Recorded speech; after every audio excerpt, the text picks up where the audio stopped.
Well, this time of year, we start to think about cold and flu and all the things that we can be exposed to and end up getting sick with. And there's some great things that you can do for your body to sort of help strengthen the immune system. So Dr. Shelly's with us today to give us that information, because I think it's really important. You know, some people will go for the cold and flu shot, or the flu shot, I should say, to sort of help combat it. But then there's some people who just don't want to go in that direction. And even if you do, there's things that you can also do naturally to your body to help boost that immune system. So what are some of those things? Yeah, and it's true. An ounce of prevention is worth a pound of cure, for sure, because there is no cure.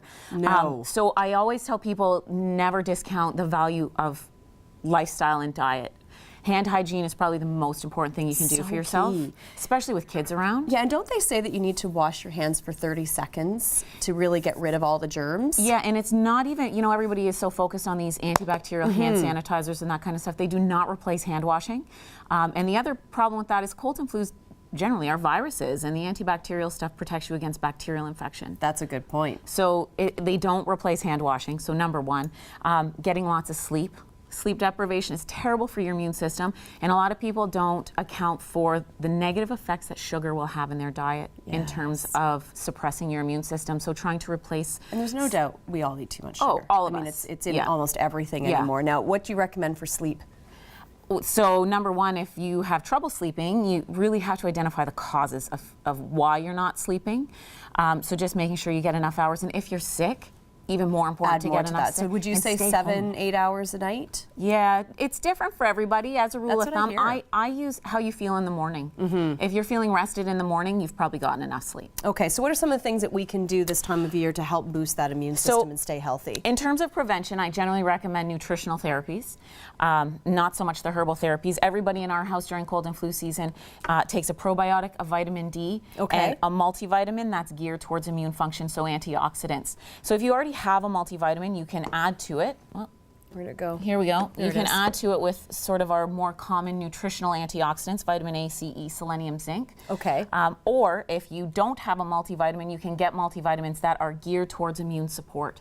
Great. So a good alternative. And this one you don't have to take all year. You could just take it during that key I'm not speaking very well this morning, Shelly. I'm mixing all my letters up. The cold and flu season. That's right. I'm going to start my own new language. Yeah, because they are a little more expensive than a standard multivitamin. Right. So if you don't need that extra immune support for the rest of the year, they can be sort of reserved for cold and flu season, or you can just add to your current multivitamin. Okay, well, I like this. This is nice and simple, and it's something easy for us to do, to include into our diet. Yeah. And then our kids. I mean, so kids now, get sick. Oh, and we've got one at home missing school today because he's a little sick, ironically, talking about cold and flu prevention. But so your kids' products for cold and flu, you do want to make sure they're safe for kids, because when we start to get into herbal therapies for treatment, you do want to make sure the herbs you're giving your kids are at the proper dosage and safe for your kids. Okay. And vitamin D, also make sure it's at the right dosage for kids.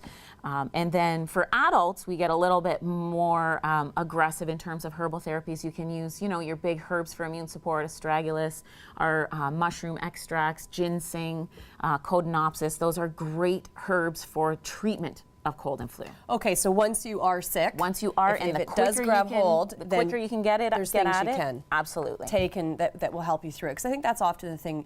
You know, we're not doing the right things. We end up getting sick, and then it's like, what do we do? Right. So there's some great natural ways to sort of support your immune system through it once you do have it, and then you have to wait it out, right? Yeah. So the idea with the supplement therapy is it can shorten duration, it can lessen intensity, and help you to get through. But eat well, sleep well, wash your hands. Yeah, reduce sugar. And reduce sugar. As you said, with eating well. I mean, that should go hand in hand. And stay home if you're sick.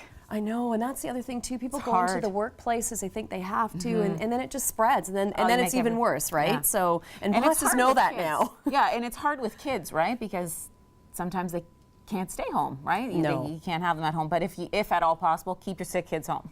Yeah, and I think that's the thing too, is be aware and keep your hands clean. I mean, you can't underestimate the importance of washing your hands through, all year round, but especially through cold and flu season. And as you said, I heard it's 30 seconds to really under that water to get the stuff off your hands. Yeah. So it's really important. Shelley, thank you so much. Some good points. Linda. Coming up on Hamilton Life a little bit later down the road, we're hoping to do a discussion on cold and flu with a panel, including yourself. So we'll look forward to that also. Full Circle Healthcare, located on Centennial Parkway. You can go to fullcirclehealthcare.ca or follow them on Twitter as well. Always great workshops going on up there. If you've got some questions, you can just check onto their website to check more out. Thanks, Shelly.